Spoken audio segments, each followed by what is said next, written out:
Hey friends, welcome back to Trick for Tech, and as I promised earlier, I am back with the review video of Redgear MK881 Invader Mechanical Keyboard, and I have so much to talk about it, so stay tuned.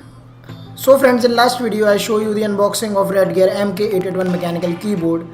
If you have not watched that video, then I recommend you to watch that first, either by clicking on the card on the right side of your screens or by clicking on the link given in the description. So let's start with the review. So the keyboard is Redgear MK881 Invader Mechanical Keyboard. It is from the company Redgear, which makes some very high quality products, as I told you in the last video. Now talking about the looks, the keyboard is very attractive and has a very good build quality. Though it is made up of all plastic, but the plastic is of premium quality. The keyboard feels like to be very durable. The keycaps are having glossy plastic on them but provides you a good grip while typing on it.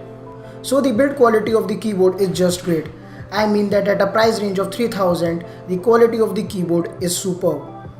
Now let's talk about the feature of the keyboard. So the keyboard is full of features, one of which, and my favorite, is the cable management facility given in the keyboard.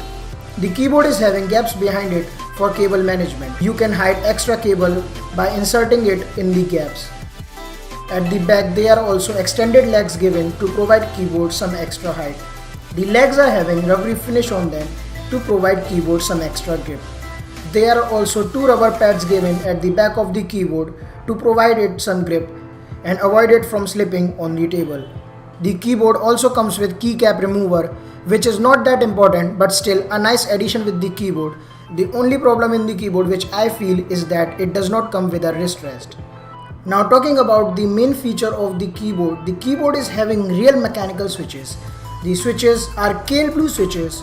For those who don't know what's the difference between the Cherry MX Blue switches and the Kale Blue switches, the only difference is this, that the Kale Blue switches are of cheaper quality than the Cherry MX Blue switches. The Kale Blue switches thus feels hollow than the Cherry MX Blue switches, but at a price point of 3000, it's not a big deal. So the keyboard is having real mechanical switches which provide it very clicky feel. Here is a quick sample of me typing on this keyboard.